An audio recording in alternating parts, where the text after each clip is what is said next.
Olá, sejam muito bem-vindos ao Bankless Brasil, onde exploramos o que há de novo no mundo das finanças, falamos sobre DeFi, NFTs, DAOs e muito mais. Meu nome é Guelph, comigo João Kryptonita e Bruno Muniz. Estamos aqui para te ajudar a subir de nível. No episódio de hoje vamos falar aí do mercado em queda, mercado sangrando. Falaremos também do Bitcoin acompanha Nasdaq enquanto o mercado cripto enfrenta sua primeira recessão. Vamos falar também do blockchain empresarial não é chato. O Curi também separou várias notícias aí para nós, uma delas sendo que 870 milhões de dólares saíram da rede da Solana. Temos nova stablecoin com lastro no euro. Isso e muito mais no episódio de hoje. Mas antes, vamos ouvir uma palavrinha dos nossos patrocinadores que fizeram esse episódio possível. Você que sempre sonhou em comprar ou vender criptomoedas direto de sua carteira digital para a sua conta bancária? Agora é realidade. A LoopPay te ajuda a obter seus tokens de cripto diretamente na sua carteira, de maneira mais fácil possível, livre de taxas ocultas e sem várias etapas confusas. Uma maneira simples, direta e elegante de enviar criptomoedas para sua carteira em poucos segundos. Basta escolher a cripto que deseja comprar, adicionar sua carteira, pagar o Pix gerado e automaticamente suas criptomoedas vão para a sua carteira digital. Viu como é fácil? LoopPay e Bankless Brasil juntos abrindo caminhos para a Web3. Aquela vontade de dividir um NFT com seus amigos de maneira inteligente e segura já é realidade. A Niftyfy é a primeira plataforma descentralizada de fracionalização de NFTs, sai na frente e apresenta Rockpool, plataforma que permite criar pools para compra compartilhada de NFTs na OpenSea. Você que quer diversificar seu portfólio, diminuir sua exposição a riscos em variações de mercado ou mesmo comprar aquele NFT de alto valor que você sempre sonhou. Desenvolvido com processos automatizados em smart contracts que permite a criação de pools para você atingir o valor do NFT desejado de forma rápida e o criador da pool ainda ganha sua comissão pela curadoria. Em apenas 3 passos você pode fracionar ou entrar em uma pool pública ou privada. Acesse a plataforma, conecte sua carteira e você já pode entrar em uma pool ou criar a sua. Não perca tempo e tenha propriedade daquele NFT que você sempre sonhou. Niftyfy e Bankless Brasil construindo acessos para o mundo Web3. Curi, vamos começar então com o primeiro artigo da semana, que foi Bitcoin acompanha Nasdaq enquanto o mercado cripto enfrenta sua primeira recessão. Boa, cara, boa. Cara, esse artigo aqui ele é muito interessante, né? E ele já vai direto num ponto que muitas pessoas acabam falando, muitas pessoas dentro do mundo cripto falando que cripto é uma hedge, é um tipo de hedge contra uns outros ativos, né? E esse artigo ele vem até para fazer uma crítica, ele mostra que, apesar de muitas pessoas falarem isso, a correlação entre o Bitcoin e a Nasdaq, que é a bolsa americana, é uma correlação muito alta, acima de 0,9, né? Então é uma correlação, como está até aqui nesse gráfico aqui mostrando a variação de preço dos dois, do Bitcoin e da Nasdaq, é uma correlação sim que possui é uma correlação alta, então é uma coisa que no fim do dia, apesar de muitas pessoas falarem que esses dois, que o Bitcoin é um ativo de hedge contra o mundo, contra qualquer outro bolsa de valores, ainda pelo menos não é isso que parece, ainda nós temos uma correlação muito grande entre esses dois ativos, vamos dizer assim, o ativo e o índice, né, vamos dizer, melhor assim. Bruno, você acha que o Bitcoin tem alguma correlação com a S&P 500 ou a Nasdaq? Essa história de correlação é muito engraçada, porque a narrativa diante do Bitcoin mostra essa correlação com o mercado. Teve momentos em que estava mais correlacionado com outros formatos de ativos, né, mais com startups, etc. A correlação não era tão positiva, principalmente lá em 2018, mas aí com essa mudança de ventos, o pessoal começou a enxergar Bitcoin, não só Bitcoin, mas também cripto, com outra narrativa. E essa correlação também muda. E vale também para antecipar. Igual a Nasdaq, a gente consegue antecipar movimentos no Bitcoin a gente também consegue antecipar movimentos na Nasdaq.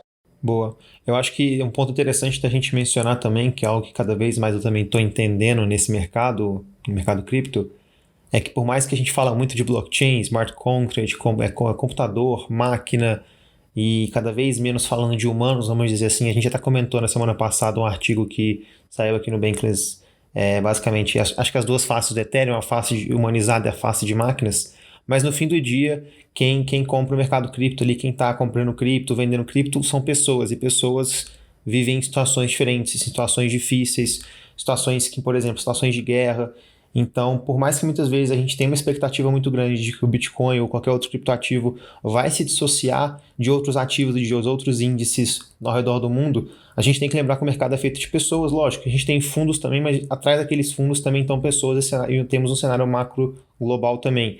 Então, por exemplo, se eu vivesse na Ucrânia ou na Rússia hoje em dia, se eu provavelmente voltar usando minhas economias para minha subsistência. A gente está numa situação de guerra, vamos dizer assim. Agora, se eu estiver vivendo num outro país, um país com mais tranquilidade, um país mais próspero, é muito mais fácil de eu querer investir em criptoativos, como, por exemplo, o Bitcoin. Exato. Né? Eu escutei um podcast recentemente do Defiant, onde eles entrevistaram o Matt Hughes. Eu não lembro agora o nome dele certinho. Mas ele é um analista macro do mercado cripto, e ele fez uma tese muito interessante, que ele acredita que essa correlação entre o mercado cripto e o mercado de ações, por exemplo, é algo de curto prazo, até mesmo porque ainda a gente tem muito investidor institucional com muito dinheiro entrando nesse mercado, e eles acabam movimentando o mercado por não ter muita liquidez, mas com o tempo isso não vai ser mais realidade. Mas, ô Guelph, atualmente eu fico mais bolado quando eu perco meu portfólio, né, meu patrimônio cotado em Bitcoin, em Ethereum, do que quando ele é cotado em dólar, porque a gente já está acostumado a ver essa volatilidade, né, de cripto com dólar.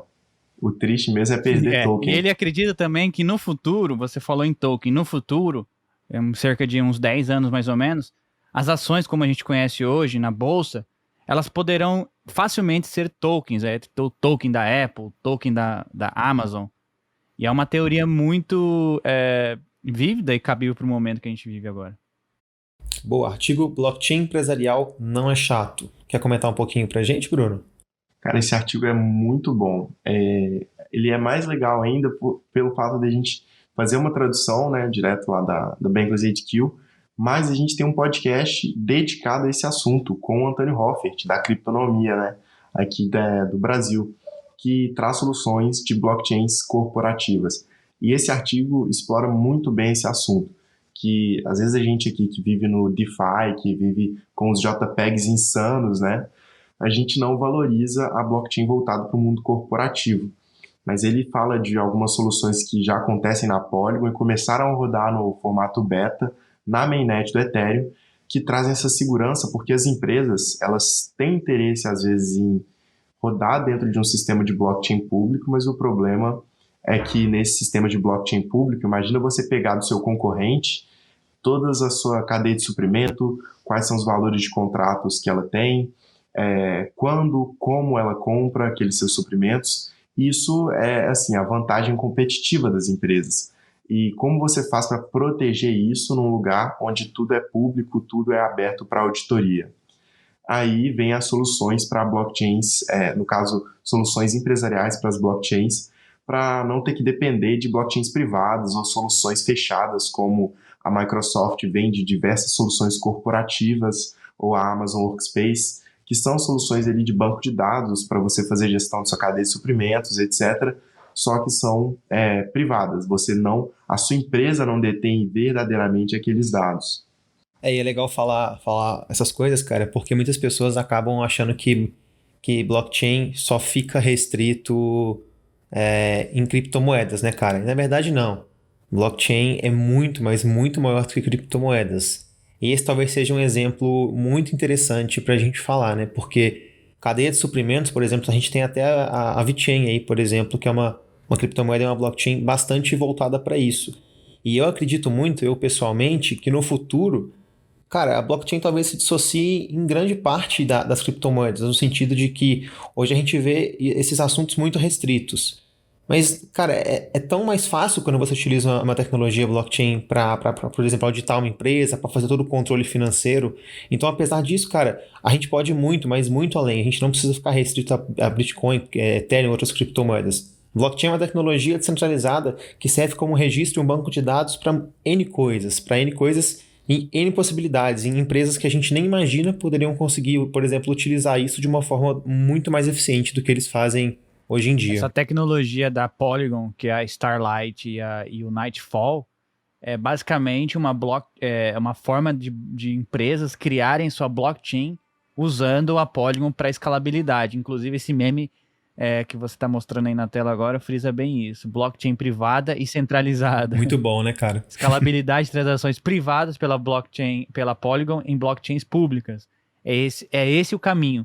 A Polygon está bem avançada nesse quesito, mas existem outras blockchains, como você falou aí, a VeChain, tentando trazer a corporação para a blockchain. Fala, Bruno. O legal que eu gosto de pensar em blockchains e nessa parte da escalabilidade é que a gente já viu um case muito legal da compossibilidade, né, do DeFi, que a gente chama hoje em dia de Money Legos, que é você juntar várias soluções e criar ferramentas novas. Hoje em dia, uma empresa ela tem que se conectar com o sistema da Receita Federal, às vezes com a CIP, que é a Câmara Interbancária, para alguns pagamentos, aí tem que registrar remessa, aí tem sistema de remessa internacional. Tudo isso meio que não conversa numa língua em comum. Quando eu imagino nas blockchains públicas, a gente passar essas soluções e essas ferramentas para esse sistema, eu imagino uma compossibilidade corporativa. Várias soluções conversando. Imagina um contrato que você assina com seu fornecedor, já conversar direto com a cotação do mercado, com o sistema da Receita, com o sistema de reserva internacional, e tudo isso rodar sem ter muitas mudanças de um sistema para o outro, mas ao mesmo tempo sem centralizar. A gente não está centralizando tudo no mesmo sistema. A gente está colocando tudo numa rede que está descentralizada, que seria, por exemplo, a rede da Polygon, a rede da Ethereum. Então vamos para o próximo artigo, João, que diz que é o DAO Talks. No momento dessa gravação, o artigo ainda não saiu, mas ele frisa bem ali o que está acontecendo no mundo das DAOs. Boa, mais uma vez aqui o DAO Talks, né, cara? O DAO Talks é um quadro que a gente sempre posta, sempre comenta bastante deles aqui, sempre trazendo um dos temas mais atuais envolvendo DAOs e o mundo cripto. Eu gosto muito dessa filosofia, hein? Essa filosofia da Optimism. Qual é essa filosofia da Optimism que você gosta? Eu acho que eles veem um sistema muito positivo em gerar valor para o coletivo. Muito daquele equilíbrio de Nash que a gente conversou um tempo atrás. E primeiro que é legal a forma com que eles fizeram a primeira rodada do airdrop.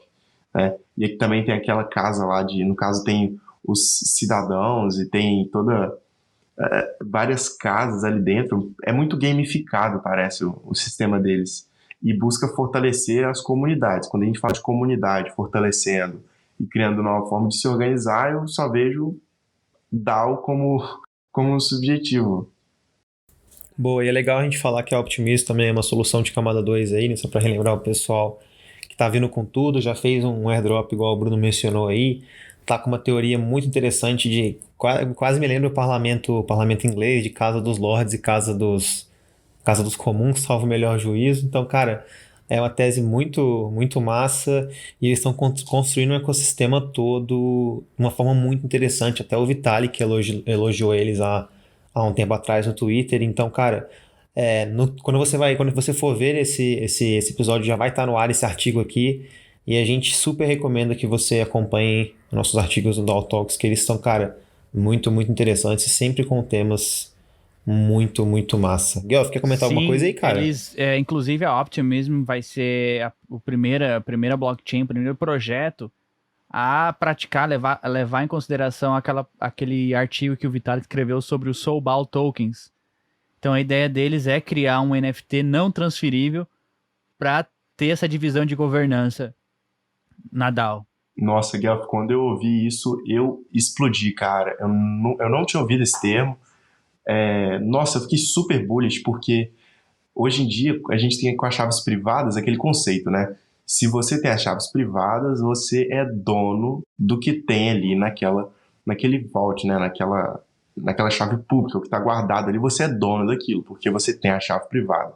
Então a gente sabe que se algum dia os satoshis, os bitcoins que estão dentro da carteira do Satoshi Nakamoto forem movidos, só podem ter sido movidos por uma pessoa, que é o Satoshi, ou o grupo, né, Satoshi.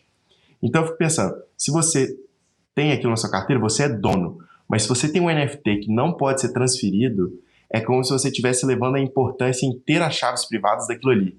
Então não é que você é um owner, você não é um dono daquilo, você foi quem ganhou aquilo, que é uma pegada muito diferente. Eu fico pensando principalmente com a parte de crédito. Hoje em dia não existe crédito no mundo cripto, porque a gente não consegue calcular um score, tipo um score bancário. Se a gente consegue colocar um NFT ou algum token que representa a sua confiança em crédito, que vai ficar carimbado na sua carteira, a gente já consegue trazer um conceito como esse. Exatamente. Boa. Então vamos para a parte mais legal, mais gostosa desse podcast, que é falar das notícias. Mas antes, vamos olhar os preços. Como é que os preços reagiram essa semana, Curi? Antes de ir para a parte vamos olhar boa, os preços né, aqui. a gente passa para a Antes da cotação. bate-papo. Exato. Vou pegar o gráfico aqui de uma semana, né, cara? Velho, estamos vendo aí o Bitcoin, a grande maioria das criptomoedas aí numa queda bem expressiva nesses últimos dias, nesses últimos tempos. Acabou que o Bitcoin está aí hoje na casa dos $20,000, subindo, caindo um pouquinho. A gente pode ver aqui no gráfico que no decorrer da semana ele acabou caindo bastante, ele acabou saindo lá de quase 30 mil. Mentira, 30 mil não, isso aqui tá de mais tempo, semana eu acho. atrás. Mas acabou. É só uma semana, cara? Caiu isso tudo essa semana? Ou Esse é tô do ficando dia doido? 10 de junho, Caraca, tava 30 mano. mil, agora tá 20 mil. Caraca, eu tô achando que tinha caído menos. Meu Deus do céu, tão ferrado. Mas caiu então pra gente estar hoje na casa aí dos 20.700. Há alguns dias a gente já tá mais ou menos nesse patamar, como vocês podem ver. A gente estava aqui, subiu um pouquinho, voltou um pouco aqui. Lembrando que ontem também teve decisão do Fed lá dos Estados Unidos sobre a taxa de juros, então o mercado estava bem preocupado. Vamos dar uma olhadinha aqui rápido também no Ethereum, né? Ethereum está aí hoje na casa dos $1.100. Também, 7 dias aqui, no semanal tá aí caindo bastante também. A gente 10% chegou... na semana. Exato. Começamos a semana na casa dos 1.300 e hoje estamos aí na casa dos 1.100. Quase pegando os 3 dígitos ali, hein? Eu ainda não perdi minha aposta com o Curi, que eu apostei com ele que o Ethereum não ia cair para baixo de 1.000. Tô no positivo ainda. Isso é loucura. Vamos acompanhar. Eu fico pensando, se perdeu, por exemplo, se o Bitcoin não conseguisse se segurar nessa resistência, né, que é o último topo lá de 2018, de 20 mil, né, 19, 18 mil dólares, para onde vamos? No longo prazo eu fico tranquilo. E tem outra coisa, além do juros americano, tem 15 anos que a taxa de juros da Suíça não altera. E ela mudou em 50 pontos percentuais, né, em 0,5%.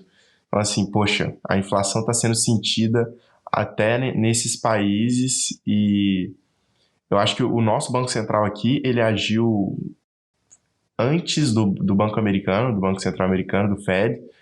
Acredito que o Fed tenha agido até de forma atrasada, a gente vai ver as consequências disso e é uma consequência em cadeia, porque a inflação, ela não é um indicador, um preditivo, não é aquele que prevê valores. Por exemplo, se o valor do combustível está alto, a gente consegue prever que o custo energético está alto e que provavelmente no futuro a gente vai ter um aumento de preço pelo transporte que está caro, então os alimentos, o transporte deles vai ser maior e etc. Mas a inflação, ela pega o aumento de preço de coisas que já aconteceram. Então a gente já está reagindo atrasado a um indicador que é atrasado. Ô Bruno, segundo o DeFi Guy lá no nosso Discord, na nossa comunidade, diz que o Brasil o Brasil é profissional em aumentar a taxa de juros, a combater a inflação. Diferentemente dos Estados Unidos, que não faz isso há muito tempo. Então, por isso que Exatamente. no Brasil o pessoal não sentiu tanto, mas A taxa de juros no Brasil também está em 2 dígitos, 13%, 14%, se eu não me engano, quase. E nos Estados Unidos eles estão, assim, o mercado está assustadíssimo por ter subido a taxa de juros em 0,75%. São economias de tamanho diferente. Os Estados Unidos é uma economia muito grande, então até na hora de fazer uma análise macro, muda a perspectiva. Só que o Banco Central do Brasil, o Bacen, ele realmente é muito bom. Ele tem até alguns prêmios aí de ação, e poxa, a gente já lutou contra uma hiperinflação aí de um passado recente, né? E hiperinflação de um país que é o Brasil, né? A gente não chegou a ver uma inflação grande que está atacando mundialmente os mercados dessa forma num período recente. Infelizmente, essa movimentação nos mercados não é só por conta de pessoas sendo liquidadas, a gente vai falar nesse episódio de alguns hedge funds sendo liquidados aí, mas também pela situação macroeconômica que está aí afetando o mundo inteiro. Mas, como sempre, isso é um ciclo de mercado, né, Bruno? Isso acontece de vez em quando, às vezes, mas depois que o mercado dá aquela tranquilizada, a poeira baixa, as coisas voltam ao normal, o mercado tende a subir. É o que diz a história, pelo menos. Pois é, eu fico com o sentimento, Guel. Quando tava ali em 60, acima de 60 mil dólares o Bitcoin, eu tinha um sentimento bem baixo, falava assim, eu acho que aqui é o topo, hein? Acho que para esse ciclo, esse aqui é o topo. Mas eu me mantive bullish, assim, eu acho que tem uma semana e meia que eu falei, acho que o famoso bear market chegou, mas não só para cripto, chegou pro mundo todo. É importante falar também, o Jeff, que, cara, mercado subindo, mercado caindo, a gente vai estar aqui sempre com a missão Bankless, missão de levar essa educação, esse conhecimento e se libertar das amarras dos seus bancos. Isso é muito maior do que qualquer preço, muito maior do que qualquer bull market ou bear market. É a missão que a gente está construindo e, inclusive, é a missão da nossa comunidade. Então, claro, se você estiver preocupado, se você estiver se perdendo a noite de sono por causa desse mercado, cara, chega lá na nossa comunidade do Bankless, lá no Discord, troca uma ideia com o pessoal está sempre super aberto, disposto a ajudar, que no fim do dia, talvez se juntar uma comunidade, talvez seja uma das melhores estratégias para você não perder a cabeça nesse bear market, também para você aprender muito e conhecer pessoas de altíssimo nível, como por exemplo o Guelph e o Bruno mesmo, que acabou sendo coincidentemente pelo Bankless que eu conheci. É isso aí, pessoal. Eu acho que o mercado agora está passando por um estresse momentâneo. Talvez seja uma oportunidade boa de compra, claro que isso não é uma recomendação financeira, mas é engraçado ver que quando o mercado cai, todo mundo fica assustado, todo mundo quer sair e acaba vendendo na baixa, sendo que você tem que mudar esse pensamento e pensar em uma oportunidade de compra ao invés de pensar que você está vendendo. E é sempre bom lembrar que você não perde, você não está perdendo dinheiro se você não vender o seu ativo. Então a gente sabe muito bem que Ethereum, Bitcoin, criptomoedas são ativos de risco e são muito voláteis, mas se você ganhar convicção nesse ativo, convicção nesse ecossistema, eu acho que você vai conseguir ver com outros olhos. Então a melhor maneira, como o Curi expressou muito bem aí, é fazer parte de uma comunidade, seja Bankless, seja qualquer outra comunidade envolvida com o meio cripto. Lá você vai conhecer pessoas, vai aprender mais e vai ganhar mais convicção sobre a sua tese de investimento. Partiu Vamos notícias? ver as notícias da semana aí. Tem alguma notícia boa, Curi? Então, cara, tem essa primeira aqui, eu acho que ela já é uma boa pra gente começar exatamente por isso, é uma notícia legal, interessante, que abre até muitas portas para as várias blockchains explorarem, né, cara? Basicamente, a Olimpíada de 2024 vai contar com tickets ou com ingressos que vão ser mintados, que vão ser criados em blockchain. Então, muito provavelmente, nós vamos ver que os ingressos para você conseguir participar das Olimpíadas de 2024 em Paris vão ser NFTs, cara. Eu tô contando muito com isso e eu acho que vai ser bem interessante, né, cara? Cada vez mais a gente fala desses usos de casos da vida real para criptomoedas, para blockchains e também para NFTs, e que uso de caso melhor do que utilizar como ingressos para uma Olimpíadas. Claro, você vai conseguir ter um NFT na sua carteira, você vai ter acesso àquele NFT como ingresso. Se você não puder ir, você pode vender. E se você quiser guardar aquele ingresso como uma recordação, também você vai ter isso na sua carteira para sempre. Passou da hora já para eventos grandes como as Olimpíadas começarem a adotar NFT como forma de ingresso. Eu acho que agora tem a Copa do Mundo, eu não sei se esse ano vai ter alguma coisa relacionada a isso. Eu sei que provavelmente, tá? É uma possibilidade que empresas de cripto relacionadas a cripto, principalmente exchange, vão querer patrocinar a Copa do Mundo em alguma ponta ali. Mas é muito bom ouvir uma notícia dessa e ver que, pô, 2024, 2 anos ainda e já estão falando de colocar o ingresso em NFT. E é o ano do próximo halving do Bitcoin, hein? Coincidentemente, hein? Quem sabe? Nossa, ótima relação. Eu nem tinha pegado isso, Curi. Será que até Caramba, lá, genial. será que até lá vão conseguir mintar NFT na blockchain do Bitcoin? Não, tem um Eu tal de senti stacks sarcasmo, aí que hein, hoje em Del? dia você. Um stacks rola hoje em dia, hein? Mas aqui, pode ser uma estratégia também para as empresas que querem se introduzir no mundo cripto. Porque eu fico pensando, se você tem ali as carteiras que têm os ingressos, a Nike, por exemplo, pode dar uma premiação especial para aquelas carteiras, com uma certeza muito mais certa, né? Pleonasmo maravilhoso. Mas sendo muito mais assertiva em premiar as pessoas que estão ali valorizando o esporte ou que estão presentes realmente no evento. Boa. E vai rolar uns POAPs, né? Espero que rolem uns POAPs lá nas Olimpíadas. Pô, tomara, hein, cara. Isso é bem legal, cara. Isso é bem Quem legal. sabe aí também Próxima um notícia, Bankless então. na Olimpíada. Olha só, hein? Essa ia ser boa, hein? Vai rolar ingresso Vamos na lá, então. Nadal, Bruno? Para as Olimpíadas? Posso correr atrás. Já vou começar agora. Eu ouvi dizer que o Bruno já tá em contato com a organização da Olimpíada, hein?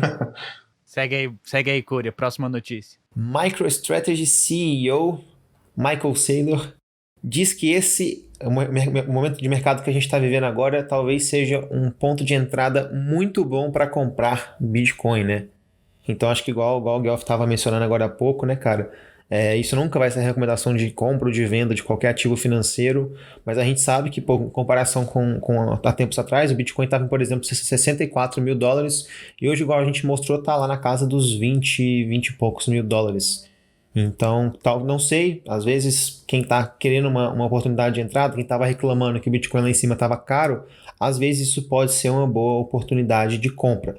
De qualquer forma, o importante sempre é fazer a sua própria pesquisa, porque nada que a gente fala aqui é recomendação financeira. Engraçado que eu não escutei nenhuma notícia do Michael Saylor comprando nessa Bitcoin nesses níveis. Não escutei o presidente do El Salvador comprando Buying the Dip, não escutei ele falando isso. Então eis a pergunta, né? É porque houve um boato aí na comunidade que o Michael Saylor e a MicroStrategy possivelmente poderia ser liquidado com Bitcoin a 21 mil. E aí ele veio e desmentiu a notícia e vai saber se ele tá comprando ou não. Ele ainda tem que... É só no final do semestre, do quarter, que eles fazem o disclosure. O que você acha, Bruno? Cara, eu tô até pensando, isso faz sentido, assim. Claro que é um ótimo ponto de entrada. Acho que a gente já chegou a cruzar para baixo a resistência de média móvel dos últimos 1.200 dias do Bitcoin. Isso aconteceu poucas vezes. E, claro, é um ótimo ponto de entrada, quedas brutas desse jeito para você que acredita no ativo. Porque pensa, as pessoas que compraram Bitcoin a 18 mil dólares, perdão, em 2018, elas ficaram mais de 150 semanas num prejuízo maluco de 90%, porque o Bitcoin caiu forte pra caramba e ficou andando de lado. Mas depois disso, embarcou naquela curva logarítmica, assim, ascendente maluca. Então, assim, a gente sabe que o mercado funciona desse jeito, o cripto tem essa explosão, mas faz sentido um cara que tem essa influência, né, Guelph? Falar, pô, turma, e aí? Tá no ótimo momento de comprar Bitcoin, porque a gente sabe que ele se endividou e criou dívidas para comprar Bitcoin. Então ele tem dívidas para pagar que estão agora, né, quase que, entre teorias, sendo liquidado porque está com um custo operacional muito alto. Bom, mas desejamos sorte aí ao Michael Saylor e, né, o Bitcoin King. Continue comprando Bitcoin. Próxima notícia. A empresa Circle lançou, salvo o melhor juízo, hoje ou ontem, uma stablecoin backed no euro, né? Com um lastro ali no A euro. Circle é a mesma que lançou a USDC, que é a que tem lastro no dólar, certo? Exato, perfeito. Exatamente, cara. E achei bem interessante, né, cara? Porque hoje as maiores stablecoins que a gente tem são todas ali, eu nem sei o termo certo, se é lastreadas, pareadas, de qualquer forma, as que são relacionadas com o dólar, né? E a gente acaba muito dependente disso também. Quem sabe essa não tem uma oportunidade até das stablecoins crescerem para além do dólar, né? A gente sabe que a Tether ela já lançou uma stablecoin relacionada ao peso mexicano, por exemplo, mas até então a gente não viu muito sobre isso. Mas com o euro, que tendencialmente é uma moeda mais forte do que o peso mexicano, por exemplo, a gente pode ver sim uma utilização bem grande e um crescimento bastante acentuado dessa stablecoin. E aí, Bruno, você vai usar essa stablecoin pareada no euro aí, cara? Ou você já vai ficar Poxa, no seu DAI se eu ali? for pra Europa, eu prefiro comprar euro cripto e depois eu me resolvo ali com algum amigo, para não dizer cambista, porque eu tenho a custódia, né, assim, direto, digital, mas eu também vejo falta, às vezes, de R$ 1, sabe, cripto, e gosto dessas iniciativas. Quem que sente falta do real? Caramba, real. Quem que sente Pô, um falta real do... cripto, assim, trocar com meus amigos. Cara, eu não sinto falta real, não. Pergunta se seus amigos preferem. Pergunta se seus amigos preferem receber em real ou em dólar. O que eles vão falar pra você? Se eles falarem dólar, é porque sua tese não tá válida. Calma, o quê? Eu tenho que prestar atenção, eu boiei. Tá, eu disse, pergunta pros seus amigos se eles preferem receber em dólar ou em real. O que eles vão dizer pra você? Não, sim, em questão de receber, não há dúvidas. Mas eu, Então. como um humilde brasileiro aqui, que gosta de cripto, né? Já teve até um. Olha que legal. O Antônio Hoffert, ele fez um white paper uma vez pro um real digital, assim, de stablecoin. Só que, poxa, se até o dólar eu fico desinteressado nele, fico procurando mais cripto do que dólar, quem dirá do real, né? Quem que é o real na fila do pão em ser desejado? Essa questão do Eurocoin aí é uma forma, eu vejo como uma forma de você diversificar seu portfólio. Quem gosta, quem é mais conservador e gosta de ter dólar na carteira, porque quando você tem o dólar, você está exposto às decisões dos Feds, né? Do que o Banco Central Americano vai fazer com taxa de juros, inflação, enfim. E se você tem euro na carteira, né? Uma cripto lastreada no euro é uma forma de você diversificar ali seu portfólio. Eu acho que vai ter bastante adoção com essa criptomoeda até então, porque o euro é uma moeda muito Sim. forte, muito utilizada, principalmente na Europa, mas no mundo também. E o euro-dólar tá bem pareado, né, quase. Eu vi que o dólar fechou a 5,11, 5,13 e o euro tava 5,30 essa semana. Quando acontece essa aproximação, Só o real que normalmente é. desvaloriza, né? Coitado do Ah, não, real. assim, O real tá em 50 centavos, tá quase lá O real também. tá quase lá, próximo do peso argentino. Mas vamos lá, segue o bonde. todas as fiduciárias tendem a zero, né? Boa, vamos lá.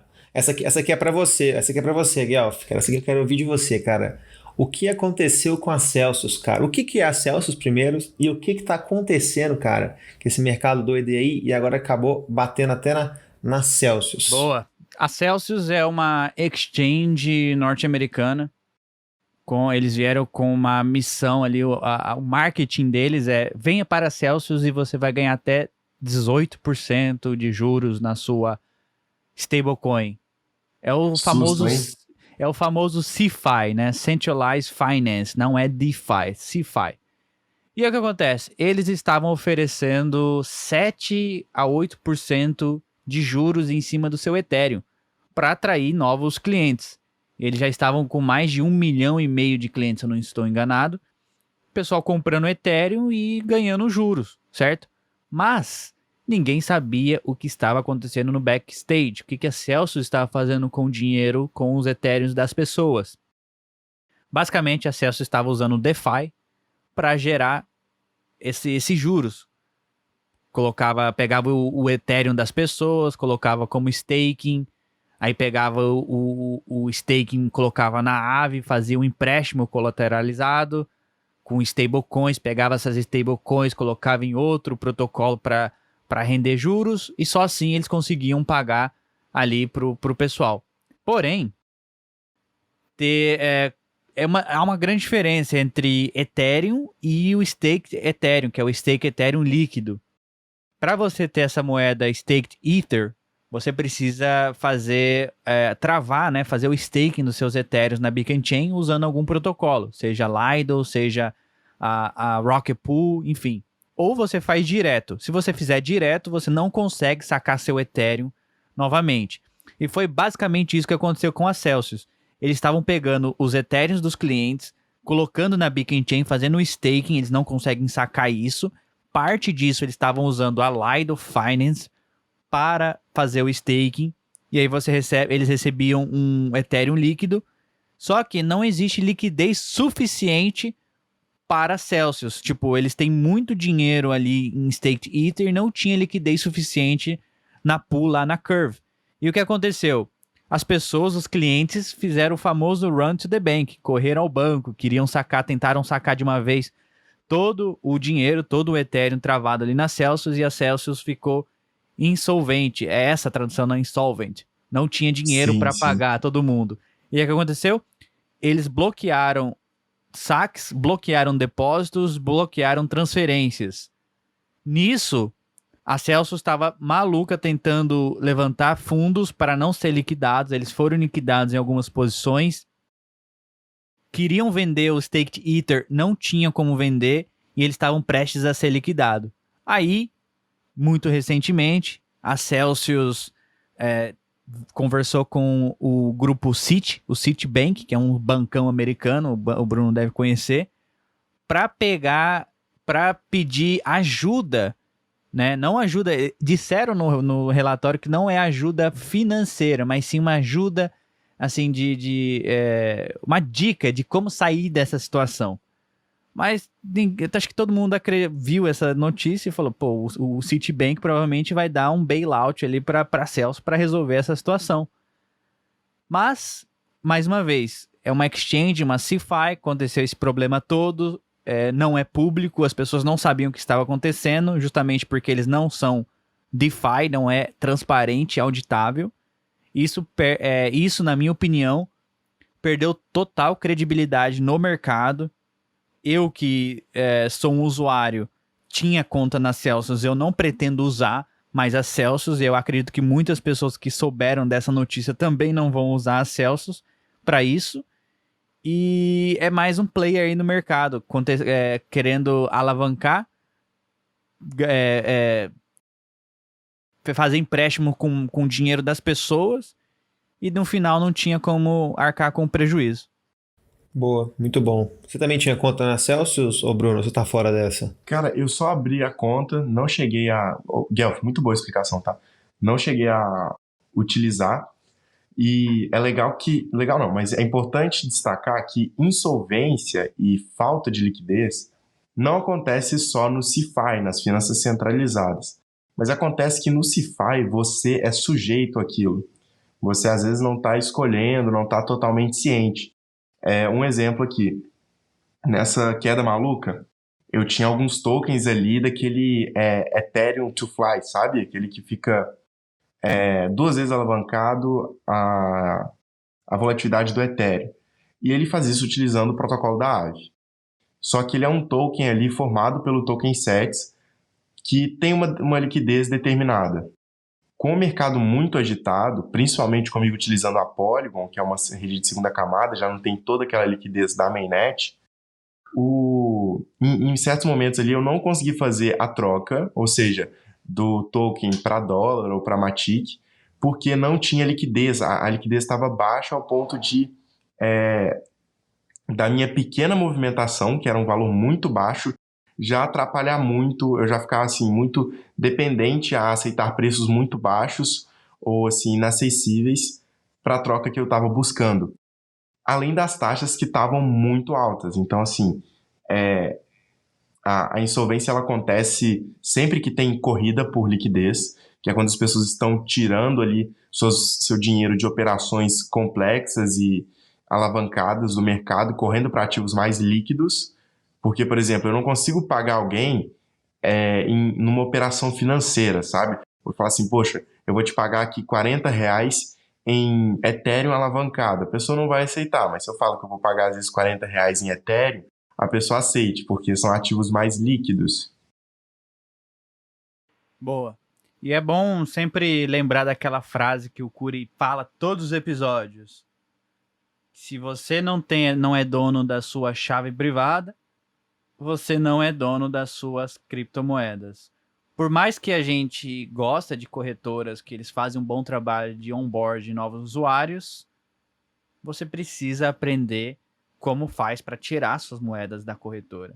Você precisa ter controle sobre o seu dinheiro. Certo, Curi?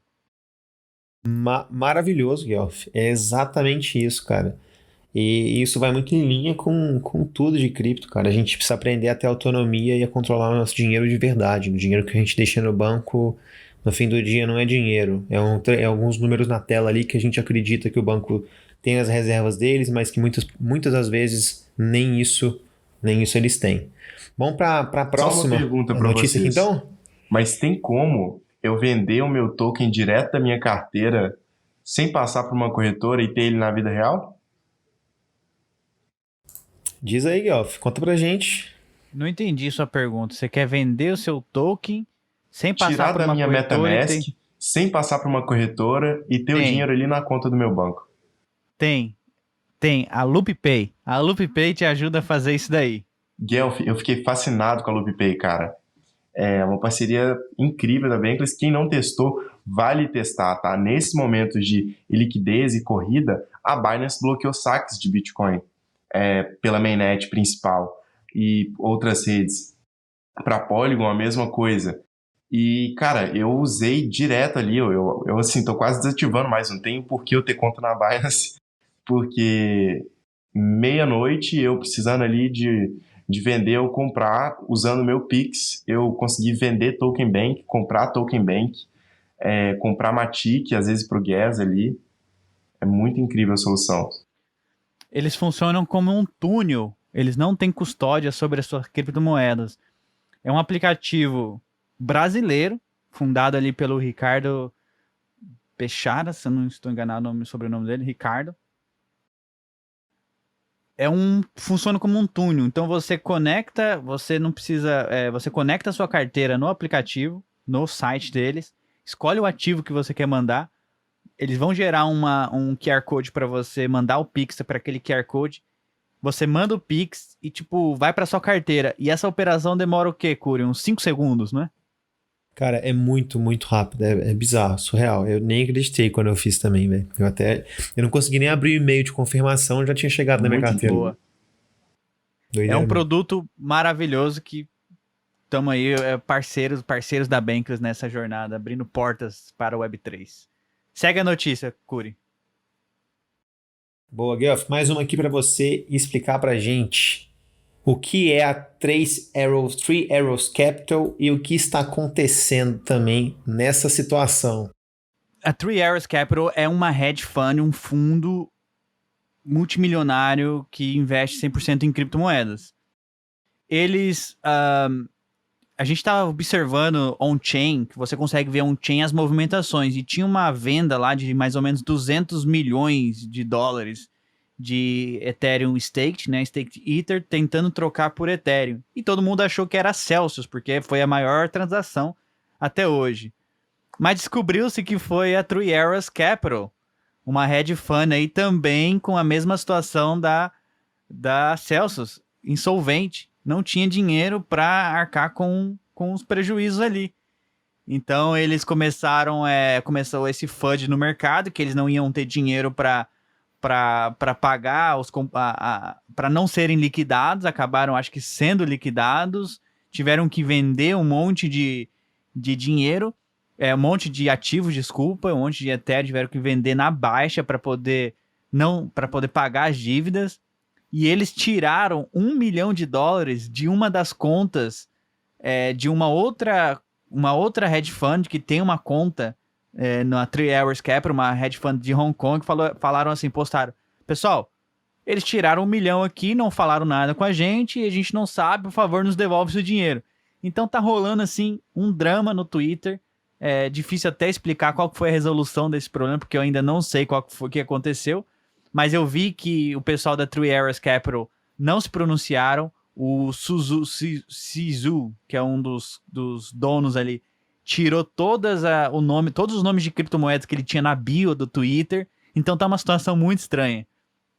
Assim, é engraçado, né? Eu sei que ser liquidado é um saco, mas eu entendo quando você é liquidado e tá assim, muito bullish com o ativo e etc. Mas eu fico impressionado do pessoal montar umas operações muito malucas assim, sendo um hedge fund enorme e pelo jeito tem algo aí por trás, né, Guelph? Isso que você disse, não deu pra entender direito como isso tudo aconteceu. E o mais engraçado é que todo mundo consegue ver on-chain essa movimentação, tipo, é ao vivo, vendo eles vendendo para cobrir a posição na ave, e aí o preço caindo, eles tendo que vender mais. Aí o pessoal fica postando no Twitter, é muito interessante Sim. que a gente consegue ter essa transparência E a ao comunidade vivo. começa a cercar, né? Eu sei que é mais chato, pelo menos pra mim dói mais, eu ter que vender um ativo ali na baixa do que eu não ter acertado ali, teoricamente, a alta pra vender. Então, cara, vender na baixa é muito triste, é doloroso.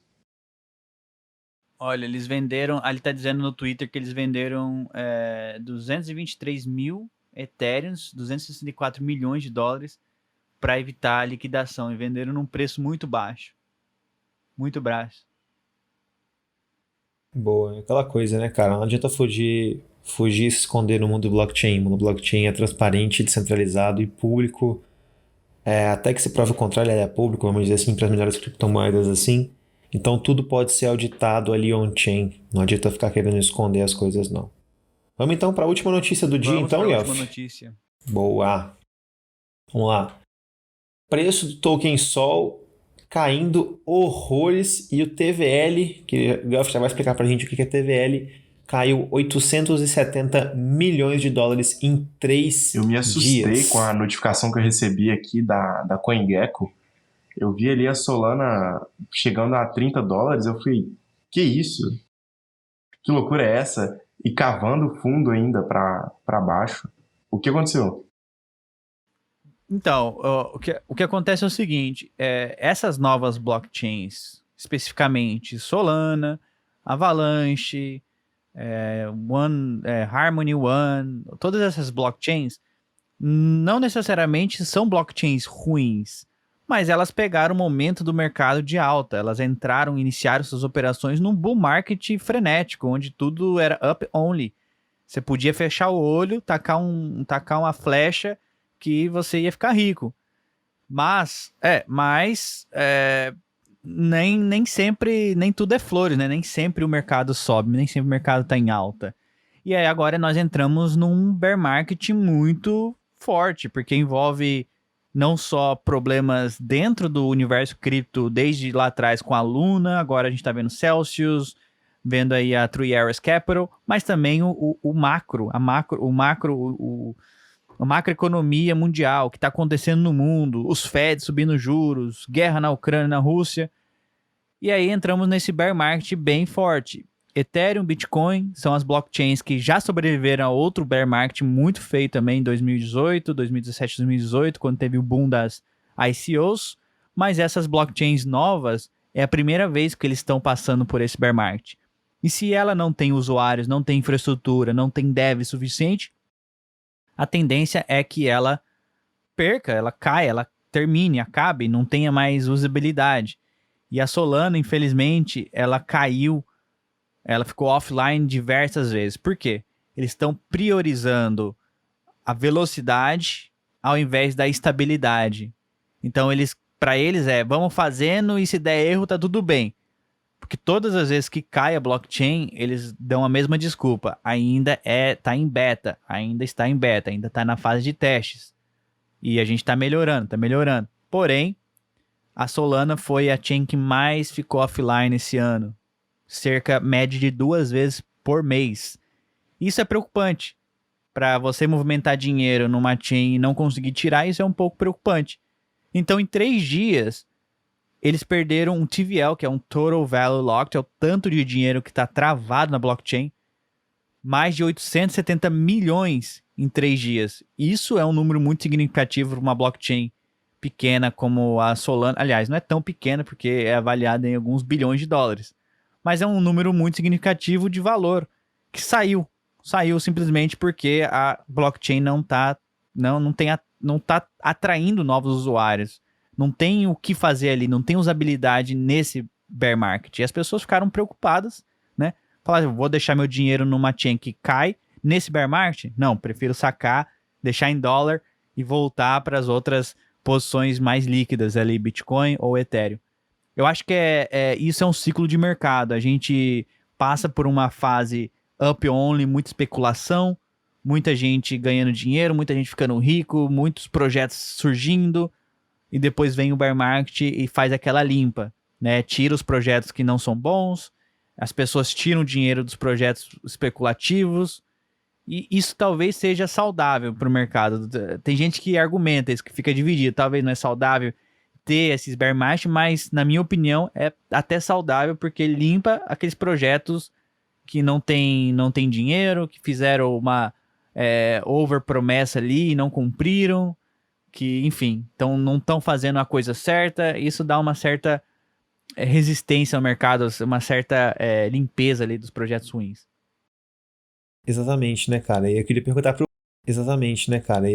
pro Bruno. Bruno, você utiliza Solana, cara? Como é que é a sua opinião sobre essa blockchain? Você consegue utilizar ela? Tá até mandando minha pergunta. Você consegue utilizar ela em tempo útil? Então, ela quase que fecha igual o mercado, né? A B3 fecha às 5 horas, a Solana também fecha, só 8 horas da manhã ali que volta.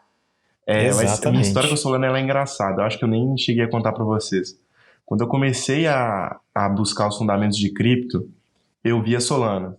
Eu estava começando mesmo a ler os white papers, olhar os fundamentos da criptografia, e eu vi o lançamento da Solana. Eu fiquei, caramba, isso aqui parece interessante demais, etc. E vi realmente ela saindo, tendo o launch dela nas primeiras corretoras.